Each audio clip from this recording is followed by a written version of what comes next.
Welcome to the only daily podcast focusing on compliance news of the day. Each morning, start your day with a cup of coffee and Tom Fox, the voice of compliance, to hear about 4 of the top compliance, corruption, or leadership stories you will need to start your day.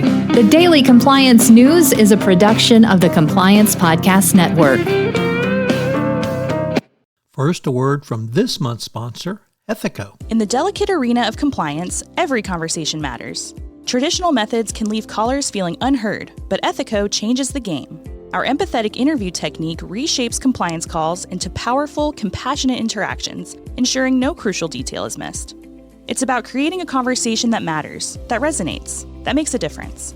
Be the change in your compliance approach. See the transformation for yourself at ethico.com/CPN. Book a demo, try our free ROI calculator, and explore the white paper by Tom Fox, The ROI of Compliance. The Daily Compliance News for February 29, 2024. Yes, leap year 2024, the I Want Leniency edition. And we begin with that story from the Financial Times, who says that Sam Bankman-Fried has pled for a lenient prison sentence after his fraud conviction. He says he should face no more than 6.5 years behind bars. His lawyers plan to argue at a hearing later this month. Of course, the government has taken a different position and wants a lot more time. So with the news that all investors will be fully repaid, maybe that will help the judge in a decision to lower it, but we will see. Next up, from the New York Times, the first of 2 stories, that the FAA has given Boeing 90 days to develop a plan to address QA/QC issues. The announcement came after the agency's administrator met Tuesday with Boeing officials, including the CEO. Now, this is for quality control issues. They obviously have to completely revamp their culture. It is an absolute disaster, and it is definitely not a culture of safety. It's definitely not a culture of compliance, and I hope they can get it together. Next up, our second story from the New York Times, that Ukraine has charged a key figure in the arms trade with corruption.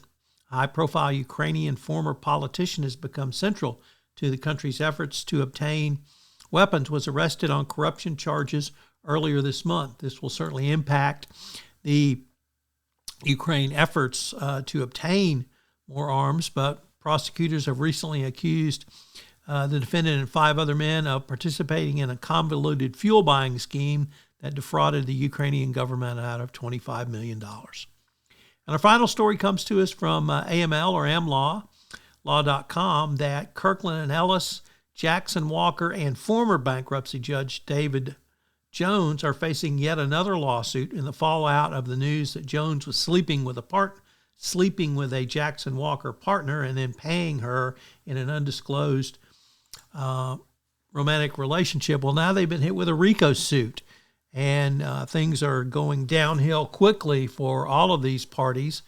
This was a situation where the judge was in a romantic relationship with a partner from Jackson Walker, who had active cases before the court.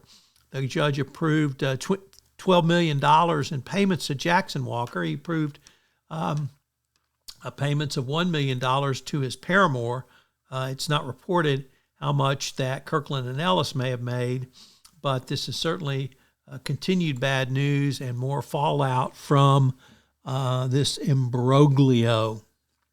As it's February 29th, I have a friend who's a leap year baby, so I don't know how many leap year babies are listening to this podcast, but your day comes once every 4 years, so happy birthday, leap year babies. As I mentioned at the start of this podcast, this month's sponsor for the entire Compliance Podcast Network is Ethico.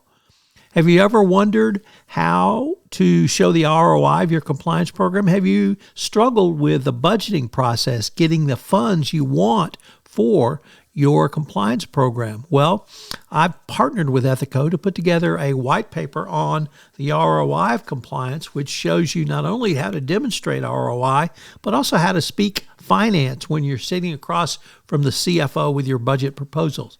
Check out the website, and get the white paper. The Daily Compliance News is a production of the Compliance Podcast Network and a proud member of C-Suite Radio. Thanks so much for listening. I hope you'll join me again tomorrow.